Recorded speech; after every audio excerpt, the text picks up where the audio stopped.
Chapter 6 of The Victorious Attitude by Orison Swett Marden. Attracting the Poorhouse. As long as you hold the poorhouse thought you are heading toward the poorhouse. A pinched, stingy thought means a pinched, stingy reply. No matter how hard one may work, if he constantly holds the poverty ideal, the poorhouse thought in his mind, he is driving away the very thing he is pursuing. The man who sows failure thoughts, poverty thoughts, can no more reap success, prosperity harvests, than a farmer can get a wheat crop from sowing thistles. Poverty is a mental disease. Someone has said that no one ever went to the poorhouse who did not attract the poorhouse by his poorhouse mental attitude. Observation and long study of the question have convinced me that, as a rule, people who make miserable failures of their lives expected to do so. They had such a horror of the poorhouse, they lived in such terror of coming to want, that they shut off the very source of their supply. They had so warped their minds that they could see nothing but poverty ahead. They wasted the precious energy which might have been utilized in happiness and prosperity building, in expecting, dreading, and preparing for the dire things that might come upon them, and, according to the law, they got what they dreaded and feared. Thinking war, talking war, anticipating it, getting ready for it. In other words, preparedness for war. The perpetual war suggestion was largely responsible for the outbreak of the greatest war in history. If all the nations involved had talked peace, thought peace, expected it, prepared for it, there would have been peace, not war. So long as people talk poverty, think poverty, expect it, get ready for it, they will have poverty. Preparedness for poverty, expecting it, attracts it, confirms poverty conditions. We are constantly drawing to ourselves that which we expect. If you are sending out a perpetual poverty thought current, a doubt current, a discouragement current, no matter how hard you may be working in the opposite direction, you will never get away from the current you set in motion. The sort of thought current you generate will flow back to you. Everywhere we see people trying hard to get on, struggling early and late to better their condition, and yet never expecting or even hoping to be prosperous. They do not believe they are going to get what they are working for, and they do not. A typical example of those who keep themselves in the poverty current is a woman I know who is constantly affirming her inability to better her condition. She answers her better-off friends who tell her that she ought to have this and that by saying, "Oh, it is all very well for you rich folks to talk this way, but these things are not for me.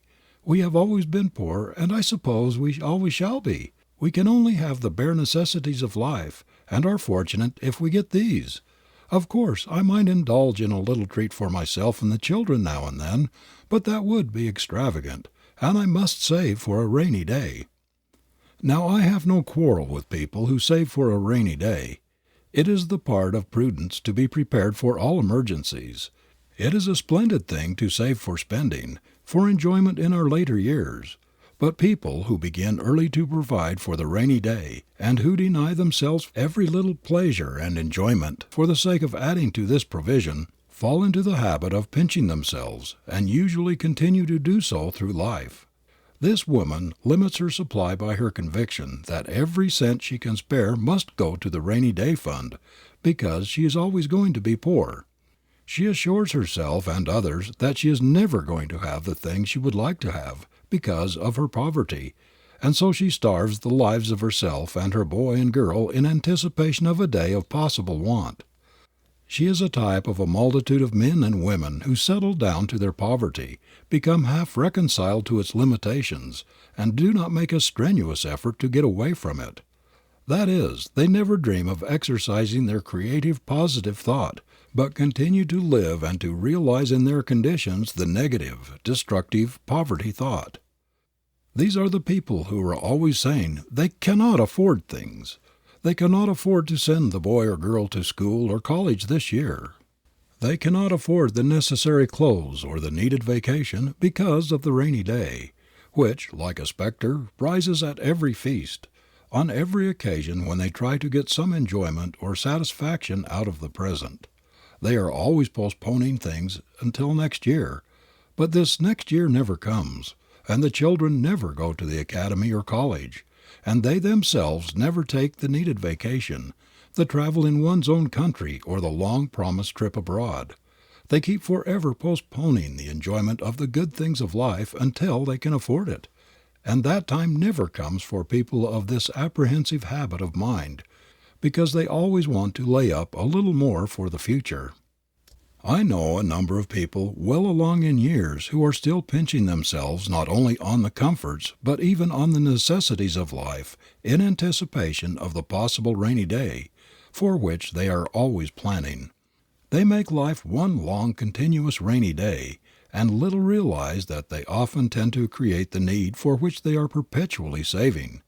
We sometimes read in newspapers striking illustrations of the results of this starved, rainy day habit of mind.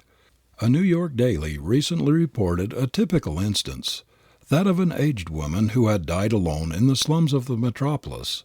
She had been dead several days when her body was found, and so wretched were her surroundings, it was first supposed that she was penniless.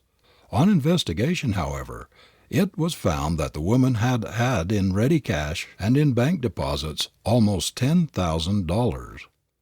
Pauperized by her diseased mind, this wretched creature, like so many other poverty-stricken souls, died of starvation in the midst of plenty. Her mind was so obsessed with the poverty thought that she even denied herself the necessities of life. For years she had shut herself away from the great stream of life flowing all around her, so that she might hoard and hoard and hoard. She would allow no one to enter her rooms, and died alone and uncared for, leaving behind her the money which would have made her comfortable, happy, useful, and would have prolonged her life. She was as truly a victim of the poverty disease as though she didn't have a cent. The children of Israel, while passing through the wilderness, were constantly reflecting the poverty thought. Can God furnish us a table in the wilderness? Of course not. It is not reasonable. We shall starve if we do not get back to Egypt.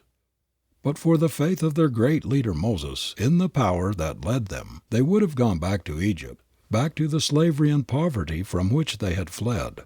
Even after the manna had been given them fresh every day for a long time, they did not believe the supply would continue. They were still skeptical and tried to store enough manna for a rainy day, but it would not keep, and they were forced to trust a new supply every day. But where is our supply coming from? How are we going to pay the rent, the mortgage off the home, the farm? Where is the money coming from? What will happen to us if we cannot get it? Where are the children's clothes coming from? How are we going to get the necessaries of life? Where is our supply coming from? Why can't I get a job that will enable us to really live? These are the questions multitudes of people all over the world are asking themselves. They express the acuteness of the suffering from the poverty disease, so apparent in every civilized country. Nothing else gives human beings so much anxiety. Nothing else is such a perpetual irritant as this fear of what is coming in the future, this dread of poverty, of not being able to provide for the necessities and the comforts of those dear to us. The fear of not being able to maintain ourselves and rear our children in comfort and respectability. It demagnetizes us, drives away the things we want and draws to us those we dread. Job said, "The thing I greatly feared has come upon me. That which I was afraid has come to me." People who have an abnormal fear of poverty attract the very condition they dread and are trying to get away from, because the mind relates with whatever it dwells on. Our doubts and hatreds and fears, the things we relate with, we attract. Whatever you allow your mind to dwell on, you are unconsciously creating. If you think continually of misfortunes, of poverty, if you fear you are going to fail in your work, that you may come to want, if you are always thinking about the possibility of your business declining, if you fear that you are losing your grip on your trade or profession, you are aggravating your trouble and making it worse and worse. There are multitudes of people who never expect even to be comfortable, to say nothing of having luxuries. They expect poverty, hard times, and do not understand that this very expectancy increases their magnetic power to attract what they do not want. Not long ago a young man who was greatly depressed because he could not get on in the world asked me what I thought the trouble was. He said he had always worked hard, but did not seem to make any headway. About all he could do was to earn a bare living. Everything appeared to go against him. Fate, he complained, seemed determined to keep him down, no matter how hard he might struggle against it, and he was doomed to be poor, to be a nobody. He believed that hard luck, poverty, and failure were family traits, for his father and grandfather, he said, were hard workers too, but they could never get on, never get away from poverty, and he didn't expect he ever would either. Another, an older man, who sought my advice in a similar difficulty, lamented the fearful inequality of human conditions, and rallied against his luck and the injustice of fate. "I work early and late, Sundays and holidays," he said, "and I haven't taken a vacation for years. I have been struggling and striving and pushing to make my way in the world since I was a boy, and here I am, past 50, and never succeeded in anything yet. Now there is something wrong somewhere in society when such persistence and such constant efforts do not enable one to get anywhere or to rise to any position worth while." I asked him about his early training and education. He acknowledged that he had not made much of a preparation for his life's work because, he said, his father also had been a tremendous worker. He had always tried hard to better his condition, but like himself had never succeeded. And so he had come to the conclusion that success was not in the family, and that it was no use to spend years in preparing for a career, for there was no chance that very much would come to him anyway. These two types of people are constantly heading toward poverty and failure in their minds, and then complaining when they have got what they invited. By the law of mental attraction, they could not get anything but poverty and failure. Each had desired success and prosperity, but had always expected the opposite. He had slaved and toiled in an aimless sort of way, belittling himself and his talents, with the inner belief that it was all he was good for anyway, and that if success by any chance ever came his way, it would be a stroke of luck, and not because it was his due by inherent right. No man can become prosperous as long as he holds in his mind the picture of limitation, of lack and want. We do not get things in this world which we do not believe we can get. We do not accomplish what we doubt we can do, even though we have the ability to do it. I knew a boy in college who always felt certain he was going to fail in his examinations, and he did fail invariably. Yet it was due more to his fear, his terror, of failure than to lack of ability or preparation in his studies. He had formed a habit of expecting failure, of predicting misfortunes, of looking and preparing for them, and so far as I know they have followed him through life. In every community, in every occupation and profession, there are able, conscientious men and women who try very hard, so far as their actual labor is concerned, to get on in the world, but who don't expect to get on. It is pitiful to see them toiling day after day, but always facing in the wrong direction. They are working for success in their vocations, working for a competence for themselves and their families, but all the time expecting failure, anticipating poverty, living in an atmosphere of mental penury. There is no law of philosophy by which you can possibly produce just the opposite of what you are holding in your mind, what you are concentrating on. If you are thinking down, if you are afraid, or worried, if you have fears and doubts, if you keep visualizing, thinking, talking hard times, panics and financial crisis, your business will shrink and shrivel accordingly. If on the other hand you have confidence, expectation of better things, if you are convinced that conditions are going to improve, you set in motion a thought current that will back your efforts with an irresistible force. But a thought current saturated with the fear of failure, with doubts and discouragement, will neutralize your most strenuous efforts.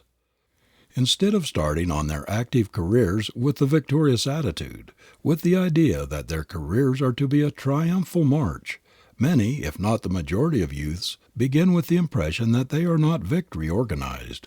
This is because they have lived in a failure atmosphere and have absorbed the poverty idea. They have been reared with the fear of failure in their minds, a dread of poverty, a terror of coming to want. Write it in your heart that a beneficent Creator, who planned a universe full of good things for our use and enjoyment, never meant that we should starve or be miserable. If we are unsuccessful, unhappy, it is because of our attitude toward God and life.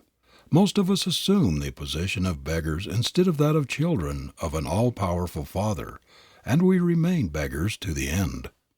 One of the worst things about being very poor is the danger of becoming reconciled to penury, expecting it, holding the conviction that we shall always be poor, that there is no help for it. The habit of thinking we must remain poor because we are so is a paralyzing habit. Whatever we have accustomed ourselves to for any length of time tends to become a fixed mode of life. Multitudes of people have become so accustomed to their poverty environment, so used to taking it for granted that they are going to remain poor, that they do not take the necessary steps to get away from poverty, and they do not even know that the first step must be a mental one. Instead of this, they are all the time affirming their poverty, getting more and more deeply embedded in the poverty condition by their poverty thoughts and convictions. In the early years, multitudes of children are saturated with the poverty suggestion. They breathe a poverty atmosphere. They hear poverty talk perpetually. They acquire a poverty vocabulary. Their fathers and mothers are always talking poverty, bemoaning their hard conditions, complaining that they were born poor and must die poor. Children reared in such a mental environment get a sort of poverty habit from which it is very difficult to get away. The facing toward poverty and despair, heading toward hopelessness and failure, is the worst thing about poverty. The fixity of their conviction that they cannot get away from poverty, their resignation to it, their firm belief that they can never rise into prosperity, these are the most distressing things about the very poor.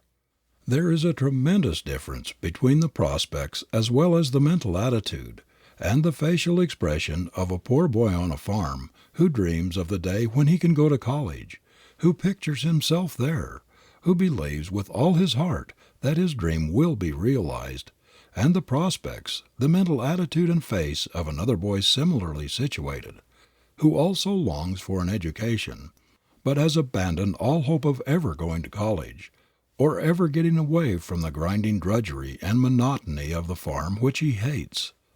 We must change our thought before we can change our conditions. The thought always leads in any achievement. It would be as impossible for the great mass of poor people to improve their position materially while holding their present mental attitude, the present belief that they are always going to be poor, and that they never can do what others have done to get out of their rut, as it would be for the boy who longs to go to college, but who has made up his mind that it is impossible to get a higher education. While they think that all others are lucky and they are unlucky, while they continue talking about their hard fate and thinking that the rich are getting all the good things of the world and that they are getting only the dregs and never will get anything else, why, of course, they will never get anything else. Most poor people have about the same attitude toward poverty that those who are constantly ailing have toward health. Habitual invalids never expect to be really well. They are always anticipating the development of some disease, looking for the symptoms, imagining that they are going to have this or that physical disability or disease. The way to have health is to think it, to expect it, to visualize it, to realize that health is a positive, everlasting fact, and disease only negation, the absence of health, which is brought about largely by a wrong mental attitude, by self-thought poisoning, by disobeying the laws of health. If we are going to be well, we must think vigorous, robust, cheerful, health thoughts, and we must observe the laws of health. We shall have the same degree of health that we give to our mental health model. It is our visualizing of health that brings the expected condition. It is the same with poverty. Not long ago a man told me that he would be perfectly satisfied if he could be assured that he would never have to go to the poorhouse, that he would have enough to provide the bare necessities for his little family. He said he never expected to have anything better. He was satisfied that it was not intended for him to have any luxuries. He had always been a poor man, and he always expected to be poor. Now this is just the thing that kept this man poor, for he was a hard worker. He always expected to be poor. He did not expect anything better. He merely worked for the bare necessities of life and did not expect anything else. And of course he only just managed to squeeze along, making but a bare subsistence. This attitude of the poor toward poverty tends to increase it, to aggravate their disease. So long as one holds the poverty thought, he is making himself a poverty magnet, and continually drawing to himself unfortunate conditions. We have a good illustration of this, a real object lesson, in the gray-haired men everywhere seeking a job. I have watched these desperate men on their rounds looking for work. They are poverty-stricken in appearance. Their expression is one of utter hopelessness. They look like men who are going downhill, men who have reached the period of diminishing returns, and they feel exactly as they look. Their appearance is the reflex of their thought. Their dress, their manner, their gait, the look in their eyes, everything about them corresponds to their mental attitude, and all point downgrade. If these men would only brace up, look up, dress up, before they seek a job, there would be some hope for them. If they can't get better clothes, they can brush the old ones, blacken their shoes, have a bath and shave, and above all a mental clean-up, and their chances will be 10 to 1 compared with what they were before their physical and mental clean-up. A man has got to radiate confidence in himself, the expectation of success, before he can get a job. He has got to show that he has reserve power, that there is a lot of good blood in him, working material, success possibilities, or nobody will want him. The man who goes to an employer in a discouraged attitude and begs for work on the ground that he needs it very much, who whines and complains how hard it is for anyone who shows the signs of age to get a job, is not going to get one. If you are in the clutches of a poverty so dire that it robs you even of the desire to get away from it, you are cursed with self-thought poisoning. This is what mars and embitters so many lives, drives away happiness, health, and prosperity. Poverty is usually a disease. It is just as much a disease as is smallpox or tuberculosis. It is just as abnormal to the human being as any disease of the flesh. So is failure. Fear, worry, anxiety. These are all mental diseases, from which few human beings seem to escape. But we are gradually finding an antitoxin for the virus of those diseases so fatal to efficiency, health, happiness, and prosperity. The Bible tells us the destruction of the poor is their poverty. Every investigator of slum life in our big cities, every record of the lives of the unfortunate poor in our midst proves that this is an absolute truth. Extreme poverty is a scourge that draws its victims down from depths to lower depths, that makes life a bitter struggle for the bare crumbs that hold body and soul together. When these are not forthcoming, it drives the weak, despairing struggler to crime in order to keep himself from starving. Or if he is still too proud to steal, to beg, or to go to the poorhouse, he ends his life, rather than wait for the slow, cruel process of starvation to quench it out. Every year, poverty claims its tens of thousands of innocent victims among the little children who die of disease and neglect, in damp, foul cellars where the sun never enters. It sweeps them into mills and factories, where, robbed of the rights of childhood, they become warped and twisted men and women, full of bitterness, discontent, unrest, and unsatisfied ambitions and longings. It drives multitudes to crime, to insanity, to death. In short, poverty is responsible for more ignorance and crime, more discontent and unhappiness, more suicides and ruined ambitions, more wrecked hopes and homes than almost anything else. Verily, the destruction of the poor is their poverty. If we are to progress as a race, as a civilization, we must emphatically drive this crushing poverty disease from our midst. Instead of lauding its blessings as some do, it is our duty to get away from it and to help others to do so. The poverty disease, the poverty curse, is not a decree of Providence. It is largely the result of ignorance. Every human being on this earth could be living in comfort if they knew the powers locked up in themselves and were willing to work and make the best use of them. If the poverty antidotes were as generally known as the poison antidotes, there would be no poor people. Human beings in the aggregate are in much the same position regarding the poverty antitoxin as the medical profession in regard to newly discovered antitoxin for some terrible disease.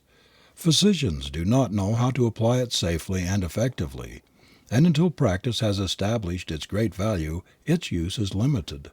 When the knowledge and the use of the poverty remedy become general the disease will be conquered. As the race becomes more intelligent and better educated, we eliminate a multitude of conditions to which people formerly thought they were born, and that there was no escape from them. Many evils which have been conquered by science and education were at one time regarded as scourges sent by God to punish us for our sins, to chasten us. Diseases which struck terror into the hearts of human beings 100 years ago, and from which they fled in horror, are not feared at all today. Intelligence and science have mastered the great plagues which in the Middle and Dark Ages carried off their terrified victims by the million. We have no fear of those plagues today, because we have obliterated their causes. We know now that the prevention of those frightful epidemics is merely a matter of sanitation, scientific hygiene, intelligent, healthful living. We know that they were scourges forged by ignorance and not judgments of God. Is it not reasonable to believe that having conquered so many of the enemies of the race by intelligent thought and scientific methods, we can conquer them all by similar means? Poverty is a plague, a mental disease, which can be conquered by intelligent scientific methods. We know its causes and we can remove them. They are largely mental. It is not necessary to call in a physician to treat the poverty disease. The sufferer can be his own physician. He can heal himself. If you are afflicted with the disease and want to know how to get rid of it, read the next chapter. End of chapter 6. Chapter 7. The Victorious Attitude by Orison Swett Marden. Making yourself a prosperity magnet. Though culture is the most important business of life, the habit of claiming as our own, as a vivid, present reality that which we desire with all our heart, is a magnetic power which attracts the things we long for. The more persistently we hold the prosperity thought, the more we strengthen and intensify it, the more we increase its power to attract prosperity.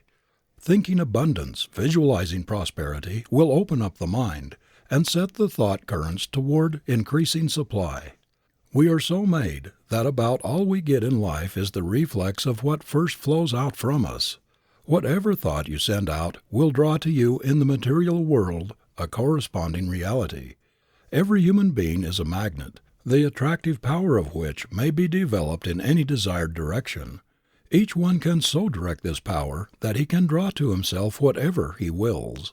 Before your life can be really effective, you must make yourself a magnet for the things that will make it so.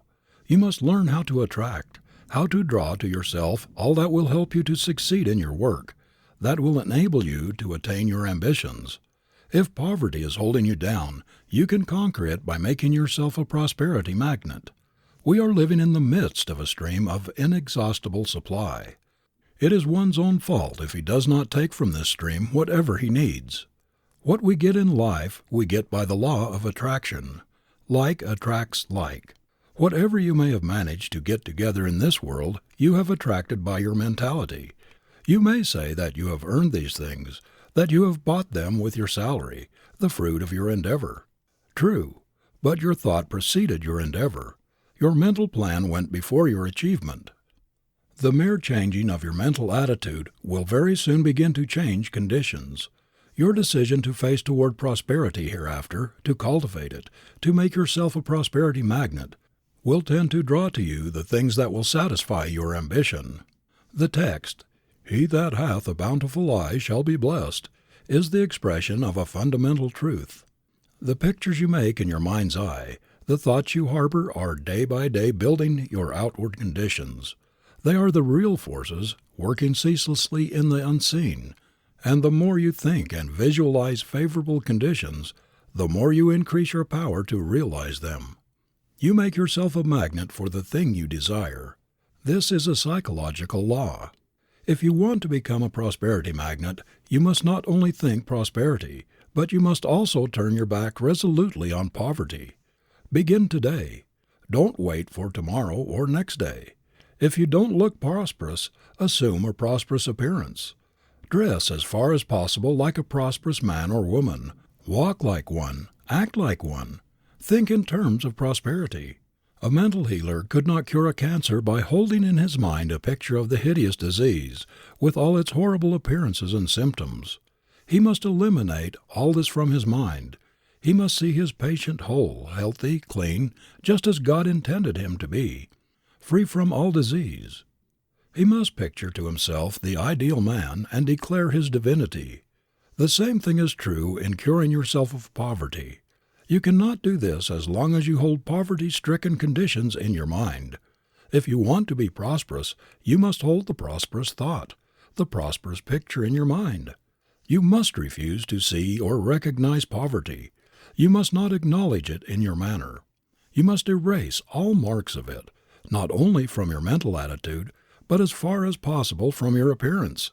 If you are not able to wear fine clothes at first, or to live in a fine house, you can radiate the hope and expectancy of the glorious inheritance which is your birthright, and everything about you will reflect this light.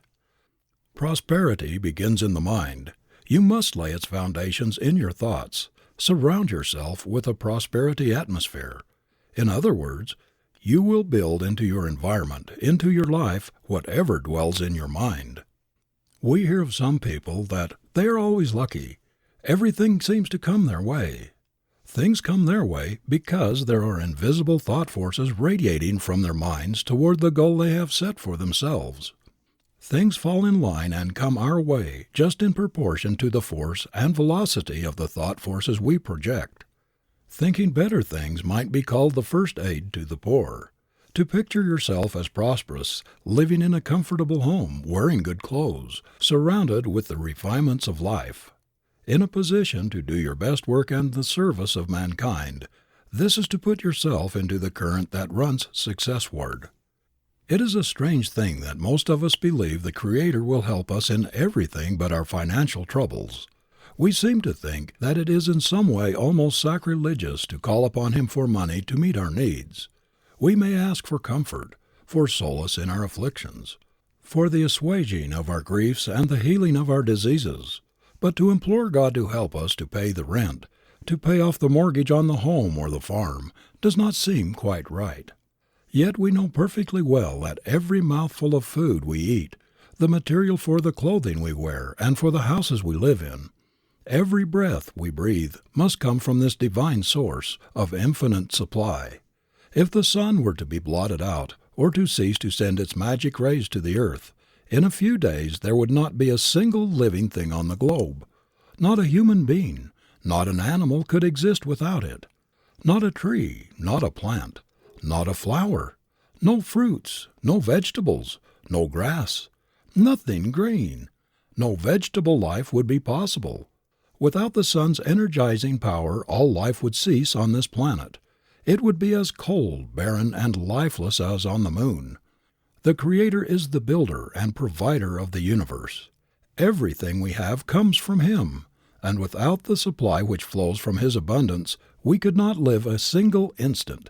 And why should we not look to this great source for our money supply? The truth is, we were all intended to live the life abundant. The Creator never meant His children to grovel in poverty, to spend their lives in drudgery and uncertainty. They have a right to their inheritance of all that is good and beautiful, all that is needful for their welfare. We were not intended to live in the pinched, starved, stunted lives of paupers. It is our own fault if we do. The door to opulence is open to every human being born into this world, and no one but himself can close that door. No human being can shut out the lowliest child that is born from his divine inheritance. The only real poverty is in the mind, and no one can control one's mind but himself. Never for a moment harbor the thought that anything can come to you but prosperity, For this is your birthright, and because it is, you should demand it. Instead of admitting poverty, say to yourself, I am in the midst of abundance. I lack nothing that I need because my Father is the infinite source. Turn your back on poverty. Make up your mind that you will never again have anything to do with it, that you will not encourage it by dwelling on and visualizing poverty suggestions. Face toward prosperity. Think of and plan for prosperous conditions. Struggle toward prosperity with all your might, and you will draw it to you. Suppose you are poor and live in a humble home. Just have a talk with your wife and children, and make up your minds that you will all focus on your objective, improved conditions, that you will face the other way, toward prosperity instead of poverty. Say to yourself, it is a shame for God's children to exhibit such a pauperized appearance. It is a reflection on my Father, Mother God, to go about among my fellows looking as though everything had gone wrong with me, as though I were disappointed with life. This is ungrateful. I can at least show gratitude for health, for the privilege of living in God's pure air and sunlight by holding up my head and walking erectly, joyously, as His child should. I am really insulting the Creator to whom I pray by reflecting such despair and degrading poverty in my mental attitude, thus erasing the divine image from my face. No matter how little I have, I can at least appear respectable. I can show that I respect myself by doing away, as far as possible, with the depressing appearance and influence of poverty. Tidy up your home and make it as neat and cheerful as possible. Do the same with your dress and general appearance. Keep yourself better groomed. Look up, brace up, brush up, struggle up. Surround yourself with an atmosphere of hopefulness and show everybody by the new light in your eyes, the light of hope and expectancy of better things, that there is a change in you. Your neighbors will notice. They will see a change in your home, in your wife, in your children. The change in the mental attitude of yourself and family through facing toward the light instead of darkness, toward hope instead of despair, will make a tremendous change in your whole outlook on life. In this way, you are making yourself a prosperity magnet. You are radiating thought waves of hope, of ambition, of determination. Your new mental attitude is expressed in an erect, manly carriage, in squared, thrown-back shoulders, in a neat, clean appearance, even though the clothing may be old and threadbare, in a winning, forceful, magnetic countenance. You are thus establishing the conditions of success. The positive prosperity thought flows out like wireless current and connects itself with similar thought currents. Hold the prosperity conviction. Work steadily toward your object. See opportunity and success in your vista. Determine to be somebody. Hold firmly to the resolve, and your mentality will direct the invisible magnet of your personality to lift you higher and higher, to attract toward you others who will help you in the direction in which you are moving. If you want a better position, more salary, more money to pay off debts, or to get what you need, whatever it may be, cling with all the power of your mind to the thing you are trying to get, and never for a moment doubt you will get it. You do not inherit poverty, squalor. Lack and want have nothing whatever to do with God's children. Your inheritance is divine, grand, sublime. Poverty is a mental disease, and you carry the antidote to its poison in your mind. You owe it to the One who has given you life, health, who has given you brains to make something of yourself, to improve your situation. As long as you keep yourself saturated with the poverty conviction, you cannot rise out of poverty. You must think yourself out of it. The Lord is my shepherd, and I cannot want. Hold that thought firmly and steadfastly in your mind. Believe it. Live up to it. Abundance will never flow through pinched, doubting poverty thoughts, any more than clear crystal water can flow freely through foul, grease-clogged pipes. A right viewpoint must be your mental plumber to keep the connection open and free. Things of a kind attract one another. The poverty thought attracts more poverty. The fear thought more fear. The worry thought more worry. The anxiety thought more anxiety. On the other hand, the faith thought, trust thought, and the confidence thought attract things like themselves. Poverty is a disease that can only be cured by prosperity remedies. The prosperity thought is the natural antidote for the poverty germ. It kills it. The poverty thought cannot exist in the mind at the same moment with the prosperity thought. One will drive out the other. It rests with you which one you will harbor and encourage. Cling to the consciousness of your oneness with the all-supply. Keep the supply pipes between you and the infinite source of all good always open. Don't pinch them. Don't cut off the supply by limiting poverty thought, the doubt thought, the fear thought, the worry thought. Keep your supply pipes open by great faith in your Father, Mother, God, who is more solicitous for your welfare than any human parent could be. Hold fast to the anchor of your union with the infinite life. Keep in the current running Godward, and your life will not dry up or become barren, will not be blighted and blasted by the poverty drought. The trouble with us is that we have been in the habit of looking for a material supply when our first supply must be mental. We keep the supply avenues open, or we close them with our thoughts, our convictions. We materialize poverty by our doubting thoughts, by our fears of it. We are just beginning to find that we get out of this world what we think into it, and work out of it, that our thought plan precedes its material realization just as the architect's plan precedes the building. Remember that prosperity cannot flow into your life while your mind is filled with poverty thoughts and convictions. We go in the direction of our thought and our convictions. By no law can you expect to get that which you do not believe you will get. Prosperity cannot come to you if you are all the time driving it away from you by your poverty thought.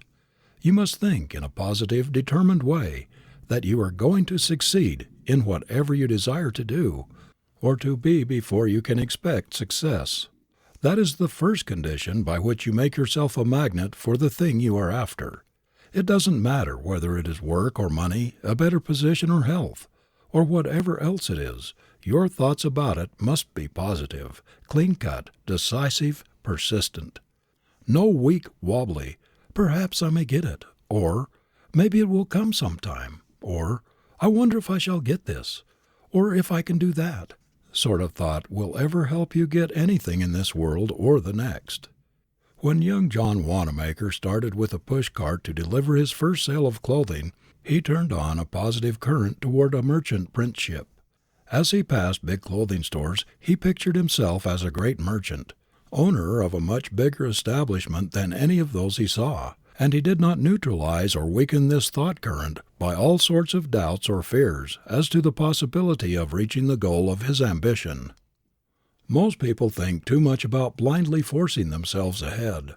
They do not realize that they can, by the power of thought, make themselves magnets to draw to them the things that will help them to get on.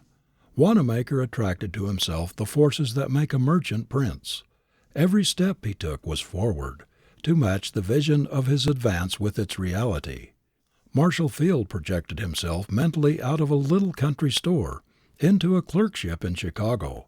Then he thought and worked himself out of his clerkship into a partnership. Still thinking and climbing upward, he next visualized himself at the head of the greatest merchandising establishment in America, if not in the world. His mind always ran ahead. He was always picturing himself a little higher up, a little further on, always visualizing a larger business, and so making himself a magnet for the things he sought. If John Wanamaker had been satisfied with himself at the start, he would have remained in his first little store in Philadelphia, and thus cut off all possibility of becoming what he is, one of the greatest merchants the world has ever seen. If Marshall Field had stopped thinking himself higher up, when the man he worked for in the little Pittsfield store predicted that he would never succeed as a merchant, he never would have been heard from. But Deacon Davis telling Marshall Field's father that the boy would not make a salesman in 1,000 years did not stop him thinking himself ahead. "On to Chicago, the city of opportunity," he said to himself, and on and up he went, until the little country merchant who predicted his failure was a Lilliputian in comparison. The story of each of these men is, so far as the success principle is concerned, the story of every man who has ever succeeded in his undertakings.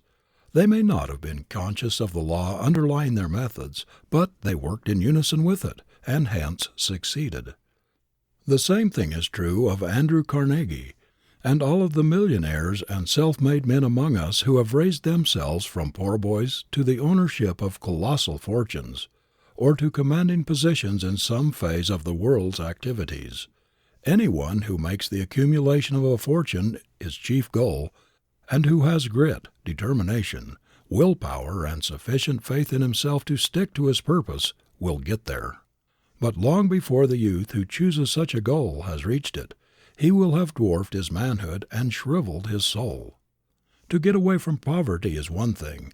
To set one's heart on money as the ultimate good is another, and quite a different thing. There is a whole world of difference between so saturating one's mind with the thought of money and its acquisition that there is no room for any other aspiration, and the constant dwelling on the black and hopeless poverty thought, the incessant picturing yourself as a pauper until you are so convinced of poverty's hold on you that you destroy the very ability which should help you get away from it. People who are down and out financially are down and out mentally. They are suffering from a mental disease of discouragement and loss of hope. There ought to be institutions conducted by government experts for the treatment of these poverty sufferers, for they are just as much in need of it as are the inmates of our hospitals. They need advice from mental experts. They have lost their way on the life path and need to be shown the way back. They need to be turned about mentally so that they will face the light instead of the darkness. They should be shown that they are stopping up their prosperity pipes, cutting off their source of supply by their pinching, poverty-stricken, limiting thought. Their whole mental attitude points toward failure, toward poverty, and by a natural law their outward conditions conform with the pictures they hold in their mind. This poverty disease could be cured in the case of the majority of down and outs, the failures by proper mental treatments. If the people in the great failure army today could be shown that as long as they hold the poverty thought and go about with a sad, dejected expression on their faces, as though there were no hope in life for them, they will continue to be poor, but that if they will only turn about and face the sun, so that their shadows will fall behind them, their conditions will begin to improve. They would quickly take a new lease of life and courage. These mental prosperity treatments would generate in them a new hope that would cause them to brace up all along the line. What a revelation would come to the poor people of the world if they could only eliminate from their minds for a single year the poverty thought. If they would erase from their minds poverty pictures and all the suggestions of grinding want that sadden and discourage. If instead of expecting poverty and all that the idea implies, they could go through 1 year expecting just the opposite, prosperity, visualizing, talking prosperity, thinking prosperity, acting as though they expected to be, as though they were prosperous. Just this radical change of thought, this transposition of mental attitude, the persistent holding of the prosperous viewpoint for a year, would not only change their whole outlook on life, but would revolutionize their material conditions. They would brush up and clean up the things they have. Their ambition would grow. Their new way of looking at life would give an upward tendency to their surroundings. No matter how poor, their squalid aspect would go. Everything would take on a different appearance. There would be a new light in the people's faces. There would be hope there instead of despair. Expectancy of better things would give a glow of cheerfulness to their countenances. There would be a light in their eyes which was never there before. Working in the spirit of hope and expectancy of better things, instead of that of discouragement and the fears of even greater poverty, they would forge ahead in a way that would astonish themselves. The time is not far away when we shall have prosperity practitioners who will make a specialty of teaching people how to free their minds from thoughts that produce poverty by replacing them with their opposites, thus constantly enlarging the mental power of attraction until the mind becomes a powerful magnet, ever attracting prosperity. These specialists will teach people the creative power of right thinking, and will show them how to attract their desires instead of killing them, as many do, by wrong thinking. Clergymen of the future will do much toward eliminating poverty from among their people by instructing them to turn their backs on it and to face toward prosperity. They will teach them how to draw to themselves the sunlight of prosperity. The cure of physical disease is effected by arousing the curative, restorative forces within the individual. These are brought into operation largely through faith in the physician, in the remedy, in the healer. The healthful mental attitude thus created overcomes the disease. The cure of poverty is usually a mental disease, is effected in a similar way. The sufferer must first of all have faith in the great physician of the universe. When that is fully and firmly established, there will be no difficulty in flooding his mind with the prosperity thought, the thought that our Father Mother God is the author of abundance, the author of all wealth of the earth, that He is infinitely kinder and more solicitous for our welfare than the fondest mother could be for her child. We have not yet tapped the possibilities of any part of the world's resources. Every inhabitant of the earth today is treading on secrets which would emancipate man from drudgery and allow him to live happily instead of merely to eke out a wretched subsistence as he has done up to the present. Hitherto, in the great majority of cases, we have barely been existing on the husk of things. Now we are beginning to taste the kernel, because we are coming into a knowledge of the powers locked up within ourselves, and also of the illimitable supply of God's abundance. Here and there, people are mastering the law of opulence. They are demonstrating that they can conquer poverty by making themselves prosperity magnets. That is, by thinking and working in conformity with the law of opulence, of abundance. It is monstrous that so many of God's children are starving right on the shores past which the stream of inexhaustible plenty flows, a stream laden with all the rich things of the universe. There is no excuse for the horrible misery and suffering that exist in our midst. There is no reason why the children of the King of Kings should be harassed and tortured, driven into premature graves by poverty, for the Creator has produced enough to make every one of His children rich, to give them an abundance of all they need. There is no necessity for those who have inherited all the good things of earth to remain poor. The very structure of the human machine indicates that it was intended for the best, that it was planned for comforts, for luxuries, and not for poverty-stricken conditions.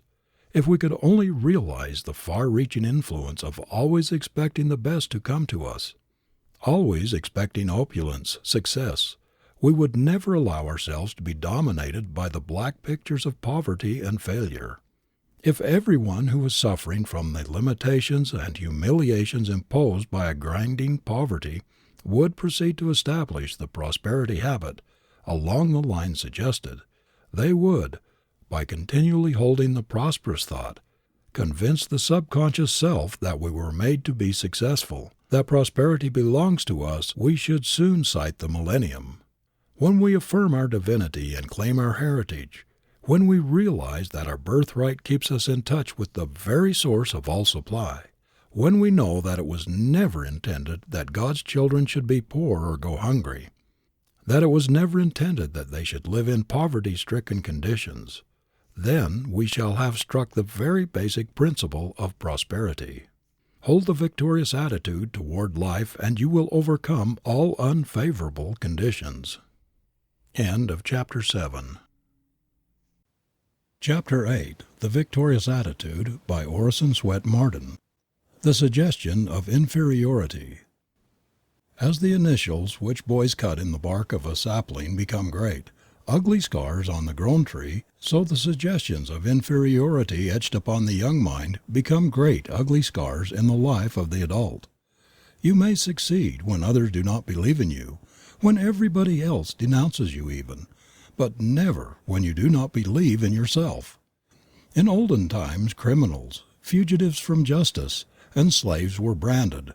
The words, "I am a fugitive," "I am a thief," or others indicating their crime or their inferior status, were seared on some part of the body with a red-hot iron. In Rome, robbers were branded on the forehead with a degrading letter. Laborers in mines, convicts, and gladiators were also branded. In Greece, slaves were sometimes branded with a favorite poetical passage of their master. In France, the branding iron used on slaves and criminals often took the form of the fleur de lis. In England, deserters from the army were marked with the letter D, and vagabonds, robbers, and brawlers were branded in some way to advertise their disgrace. The barbarous custom of branding human beings with the badge of crime or inferiority persisted in America even after it had been discontinued in the mother country.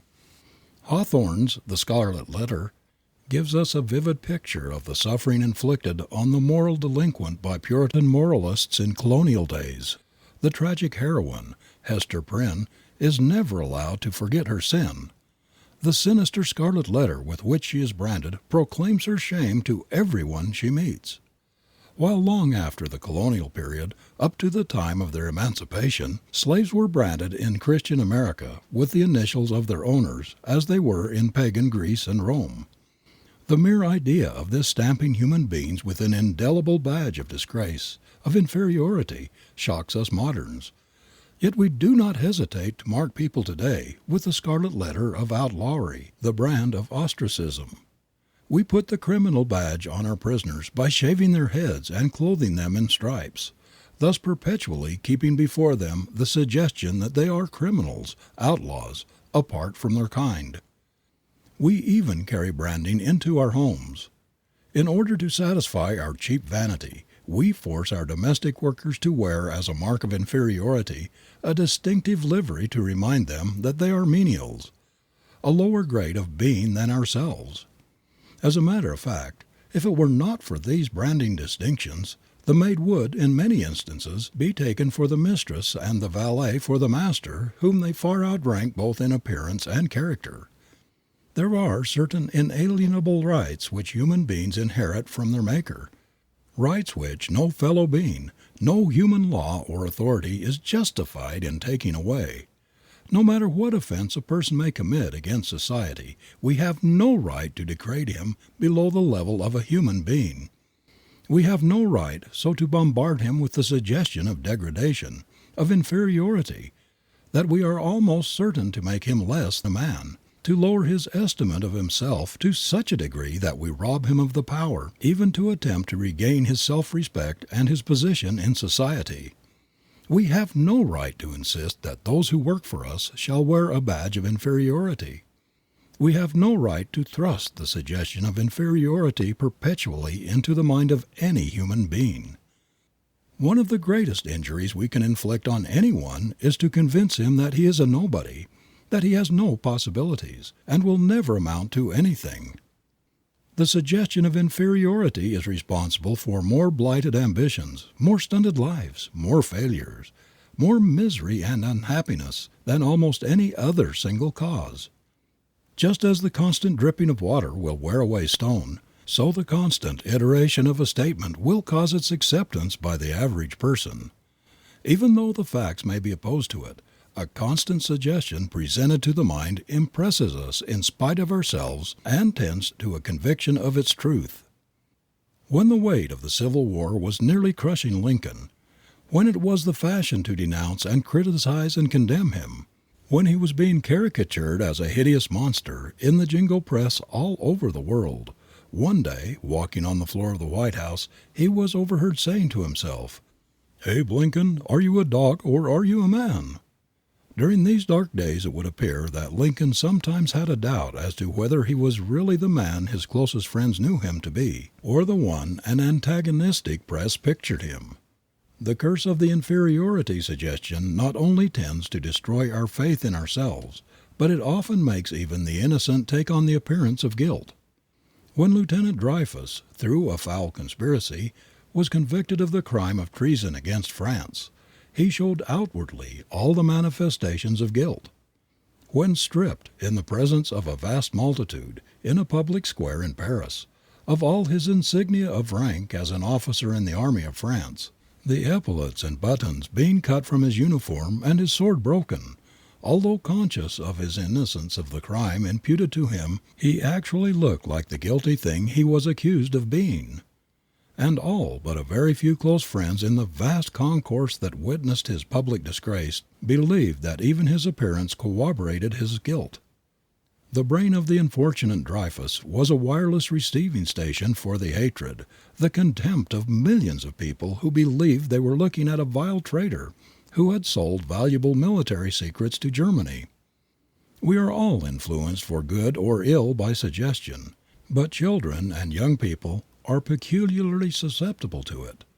The constant suggestion of stupidity, badness, and dullness by teachers or parents, filling a child's mind with the idea that he is a blockhead, always blundering, making mistakes, that he's no good, and never will amount to anything, makes an indelible impression upon his plastic mind.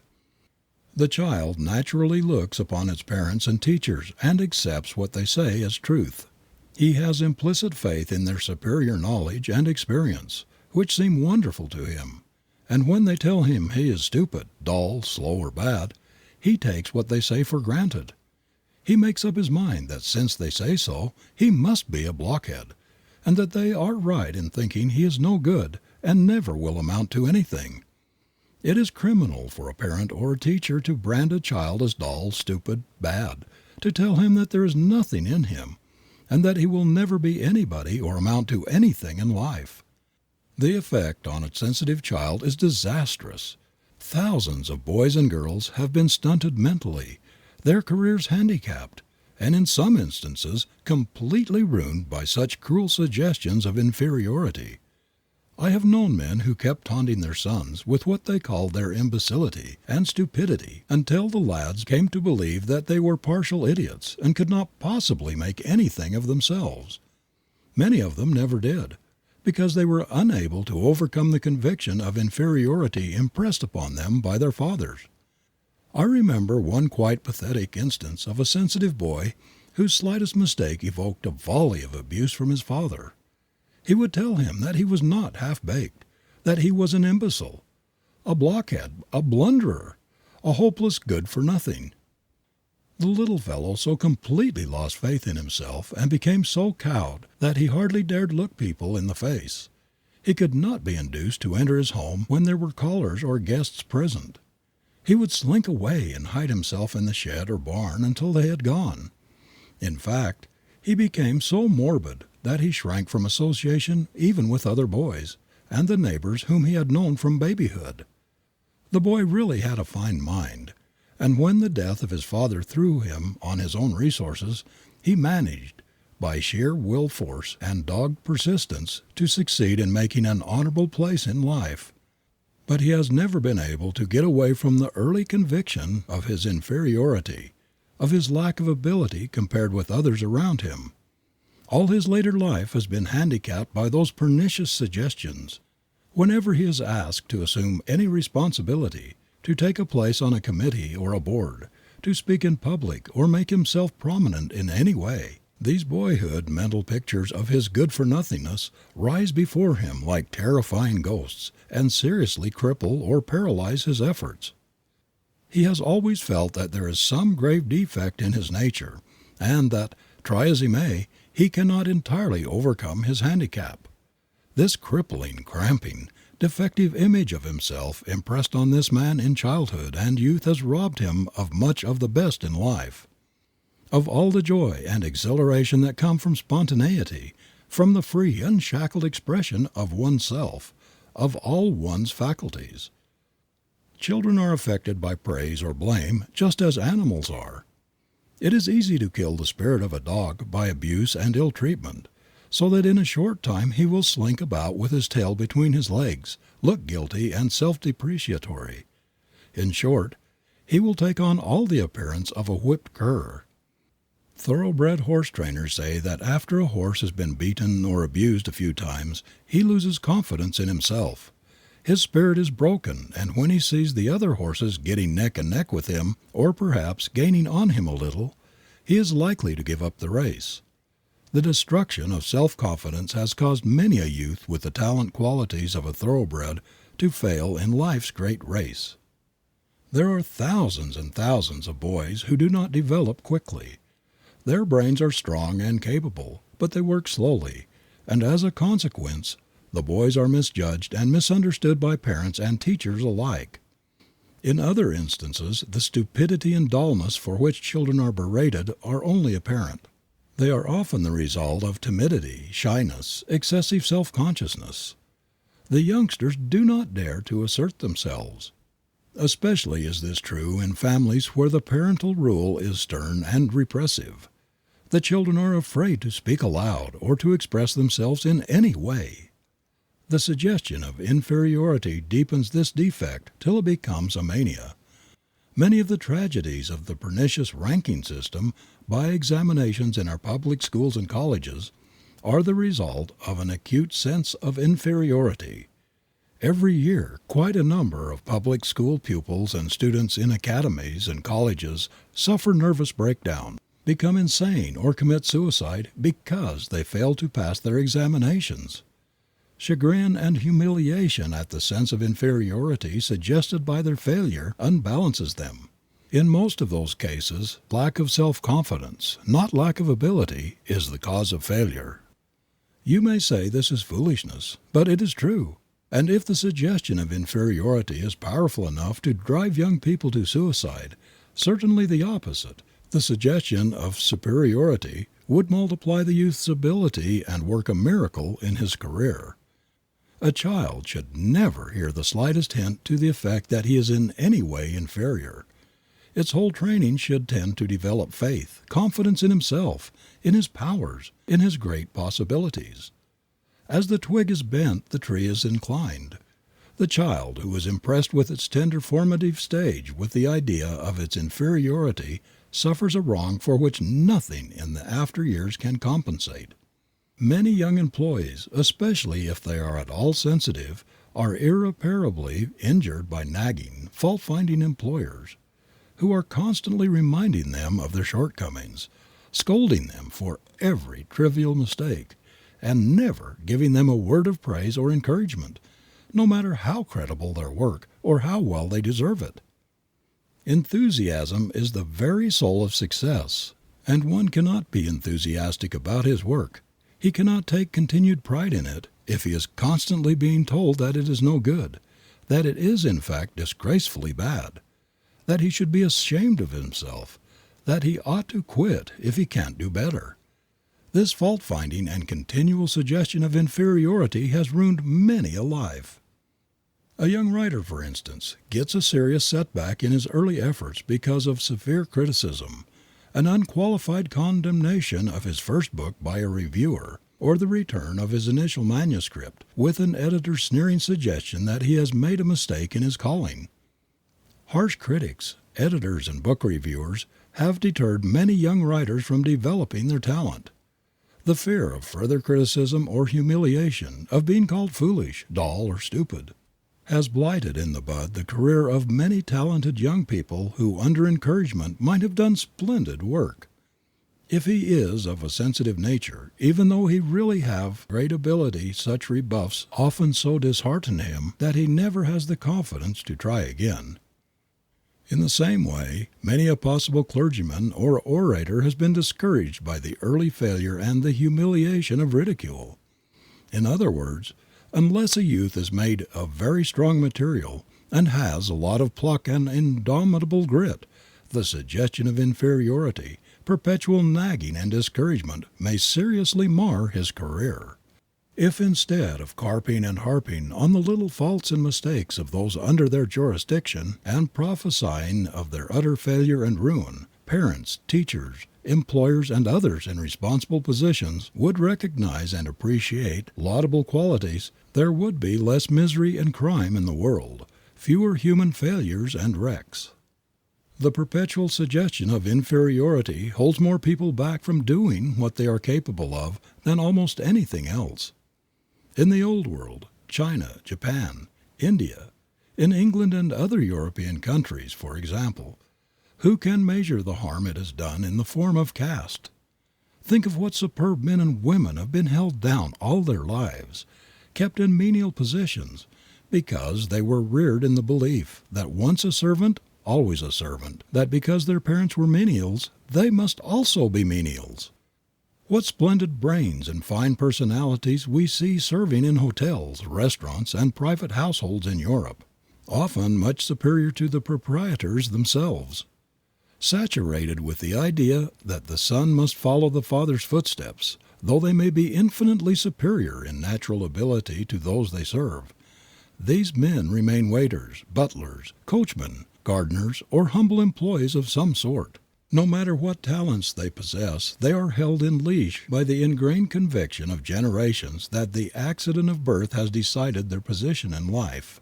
They are convinced that the barriers established by heredity and by caste and outworn feudal system are insurmountable. How delightfully the gentle humorist Barrie satirizes this old world condition in his play The Admiral Crichton. How skillfully he portrays the clever and resourceful butler, Crichton, who in the crucible of a great emergency proves himself a born leader, a man head and shoulders above the noble lord his master. When the yacht carrying the master and his family, Crichton and some other servants, is wrecked, they escape with their lives to a desert island. In their desperate plight the barriers of caste are broken down, and master and man change places. Removed from an artificial environment, where hereditary rank and wealth determine the status of the man, nature unmistakably asserts herself, and Crichton, by the tacit consent of all, becomes leader. By the force of his inborn ability he controls the situation. He commands, the others obey. Yet when they are rescued by a passing ship and brought back to England, old conditions at once resume their sway. Crichton, without a murmur or thought of change, falls back to his former menial position, and all goes on as before. While we Americans laugh at or severely criticize and denounce the snobbishness of class distinctions in other countries, we are guilty of similar snobbishness, especially in regard to one section of our fellow Americans, the Negro race. No matter how highly educated, how able, how refined or charming a man or a woman, if he or she has but a drop of Negro blood, we brand him or her with the stigma of race inferiority. I always feel sympathy for the colored people, especially for the better educated and more refined men and women of this class who must suffer keenly from the discrimination against their race. They see white people avoiding them everywhere, refusing to sit down beside them in public places, in churches, on trains and cars, everywhere they can possibly avoid it. In the South they are not permitted to ride in the same cars with whites, and in other parts of the country, while they may travel on the ordinary day coaches, they are not allowed on the Pullman cars, except as waiters and porters. Our hotels, private schools, public places, and even many of our churches practice similar discrimination.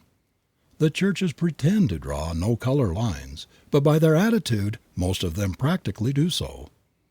Everywhere they turn in this land of ours, where we boast that every man is born free and equal, Negroes are embarrassed, placed at a disadvantage.